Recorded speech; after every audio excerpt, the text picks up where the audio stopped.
Hello people of the internet, this is DeeJayDar speaking once again, and I am bringing to you another tutorial, except it's not about FL Studio, it's about Adobe After Effects, or Adobe, or however you pronounce it. I'm going to show you how to make like an audio spectrum, audio visualization kind of thing.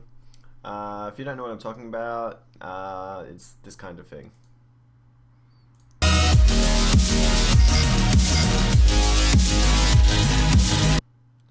Yeah, oops, sorry if that was a bit loud, but yeah, that's the kind of thing I'll be showing you how to do.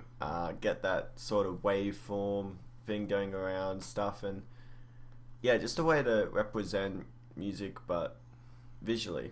Okay, so let's go File, New Project.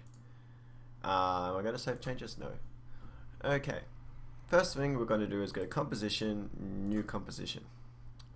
You can call this whatever you want. I'm just gonna call it audio things, audio stuff and things. Damn it, can't spell. Okay. You have the width 1920 and the height 1080, frames 30 per. That's keep these settings if you want the best settings for YouTube. This is probably the best you should. Yeah, the best YouTube can provide, so you have the best. Okay, go OK. Now we've got a black screen. What we're going to do now is we're going to go Layer, New Layer, Solid, and just call this Audio Spectrum. You can call it whatever you want, but that's what I'm going to call it. Height, keep all that the same. Color doesn't matter, we can change that later, so we'll go OK. And now we just got a white screen. So now we're going to add an effect. We are going to go, wait, what is it? Yeah, generate. Oops, sorry. You go generate, you go audio spectrum. And now this is the kind of stuff we want. So let me just, hang on a second, just bringing up some stuff. Let me just bring up that song I was playing, which is actually mine, by the way. And now I just dragged and dropped the MP3 in there.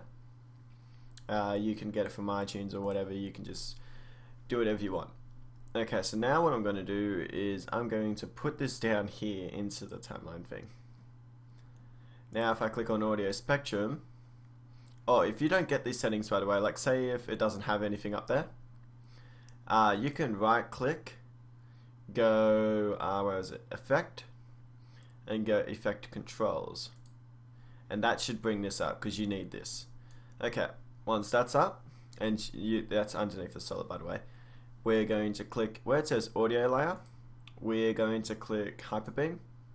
So now if I'm to click somewhere later in this song, you can see it's already starting to do stuff. I could actually click play now.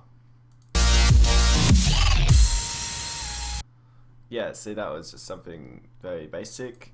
So we want to make this better.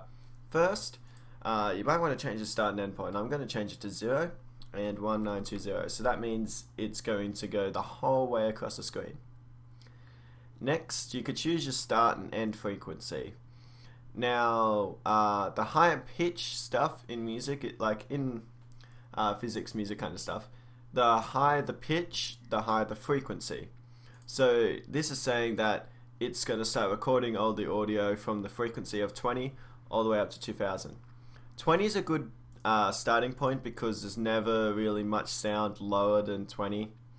Whilst end frequencies, a lot of the stuff towards 2000, generally you don't hear too much, so I'm going to change this to 500. Oop, my dog's barking. I'm just going to change this to 500 and now you'll see a different effect. See, there we go. Frequency bands, it indicates how many of these like purple band things are going to be there. So let's just say if you wanted 10. Well, that's extremely simple, isn't it? But let's say if we had 200.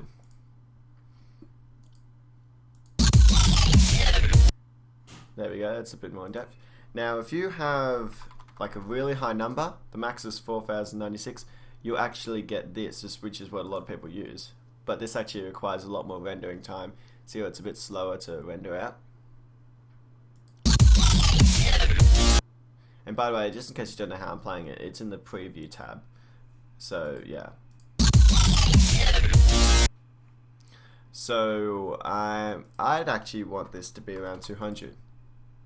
So that's what I'm going to pick. Next, maximum height is how high each band goes. So let's just say 1,000, or we could say 2,000.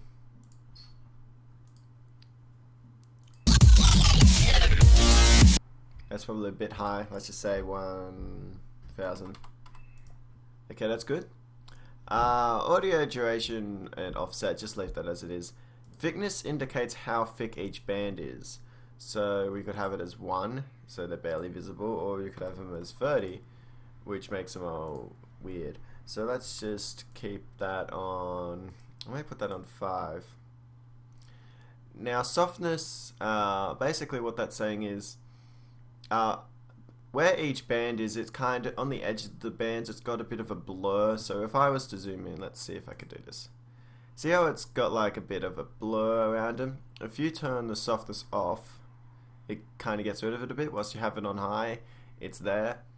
So I'm actually going to turn that off, and I'll go fit. So you can see with it on.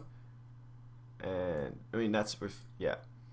These are the two colors you can have, the inside and outside color. I generally just keep these the same. I don't really see why you should really have them different. So, and now it'll actually do better if I zoom in. Yeah, now that'll actually show the softness a bit better.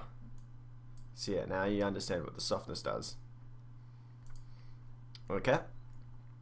And that's pretty much it. You can then scroll down the bottom, and then it has side A and B.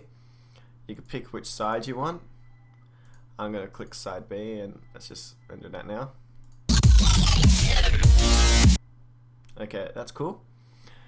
And that's basically it. But I can show you one other thing. You can go into Effect.